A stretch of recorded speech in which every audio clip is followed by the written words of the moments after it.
Hey everyone, and welcome. Ever wonder how those classic arcade games keep track of who's at the top of the leaderboard? Well, today, we're actually going to build one from scratch using the Elixir language. We'll be walking through a really popular exercise from Exorcism, and by the end of this, you'll have a complete working module. It's going to be fun. So, just imagine for a second. You're in the arcade, you've just crushed the high score. How does that machine actually remember what you did? I mean, what's holding your name and your score? How does it get added, updated, and then shown to everyone? That's the exact puzzle we're going to solve together today. All right, here is our game plan. First, we'll lay out the challenge. Then, we'll open up our Elixir toolbox to see what we're working with. After that, we get to the fun part, building the scoreboard piece by piece. We'll create it, manage the players, and finally, read the leaderboard to see who's winning. Sound good? Let's get into it. Okay, so what's our actual mission here? It's to build an Elixir module that can do all the basics. Create a new scoreboard, add players to it, change their scores, and show us who's on top. First things first, let's look at the tools we're going to need. You know, the great thing about this project is we don't need a massive, complicated toolkit.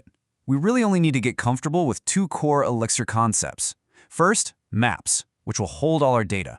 And second, module attributes, which will help us define some constants. Let's start with the map. So, first up is the map.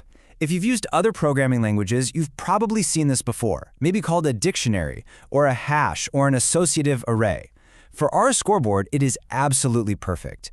We can use the player's name as the key, and connect it directly to their score, which will be the value. It's just a super clean and simple way to link two pieces of information. And you gotta love Elixir for this. The syntax is so clean. It's just a % sign followed by curly braces. This simple structure is going to be the foundation for our entire high-score system. Okay, tool number 2, the module attribute. The easiest way to think about this is just as a constant for our program. We're going to use it to set a default score for new players. And this is really good practice because it helps us avoid magic numbers sprinkled throughout our code. And if we ever want to change that default score later, we only have to do it in one place. And again, the syntax is super simple, just an @ symbol and a name. So we'll define @defaultScore and set it to 0. This value gets baked in when the code is compiled, giving us a really reliable constant that we can use anywhere inside our high-score module. All right, our toolbox is ready, we know our concepts, it's time to actually build something. Every great leaderboard has to start somewhere, and ours is going to start as a completely fresh, empty slate. So we'll define a function called new/0. By the way, that /0 is just how Elixir says this function takes 0 arguments. When we call it, we just get back a simple empty map. This is our blank canvas, all ready for the first high score. You know, an empty scoreboard isn't really that exciting. So now we get to the heart of our system, actually managing the players. We're going to build the functions that let us add players, remove them, and of course, change their scores. We're going to need 4 key actions to manage our players. We'll need to add a new player, remove someone, reset a player's score back to 0, and update their score when they get more points. Let's tackle adding a player first. Okay, adding a player. Our addPlayer/3 function is going to take 3 things: the current scoreboard map, the player's name, and their score. Now, here's a super important concept in Elixir: immutability. We don't actually change the original map. Instead, our function returns a brand new map that includes our new player. But here's where Elixir gets really clever. We can actually define a second version of addPlayer that only takes 2 arguments, the map and the name. This version will automatically use that @defaultScore we set up earlier. This is a common pattern in Elixir, and it makes our code so much more flexible and easy to read.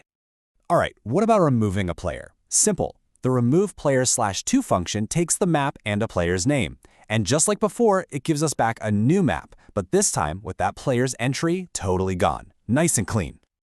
Need to give a player a fresh start? No problem. ResetScore/2 has us covered. You give it the map and a player's name, and it returns a new scoreboard where that player's score is set right back to our default of 0. And finally, what happens when a player scores more points? Well, that's what updateScore/3 is for. And this is a really crucial detail.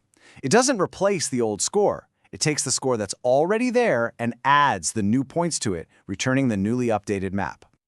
So our system is doing a great job managing all this data behind the scenes. But let's be honest, a leaderboard is pretty useless if you can't actually see who's on it. So for our final bit of functionality, let's make a way to get a list of all the players. The getPlayers/1 function is as simple as it sounds. It just takes our score map and returns a list of all the player names. In other words, it just pulls out all the keys from our map. This is perfect for when you want to display the current lineup of players. And just like that, we're done. We have a complete, totally functional high-score module written in Elixir. Let's just take a quick step back and look at the pretty powerful little system that we just put together. Seriously, think about what we just did. We picked the perfect data structure for the job, the Elixir map. Then we built a clean and easy-to-use set of functions to add, remove, and update the scores. We were smart and used a module attribute to make our code clean and maintainable. And we even provided a simple way to read the list of players. From just 2 core ideas, we built a whole system. That really says a lot about how elegant Elixir can be. We used a simple key-value map to build this leaderboard, but this pattern, it's literally everywhere. Think about it. User settings in an application, a shopping cart on a website, configuration files. They're all just maps. So I'll leave you with this question. What other problems could you solve with a map? I really hope this got some ideas spinning for you. Until next time, keep on building.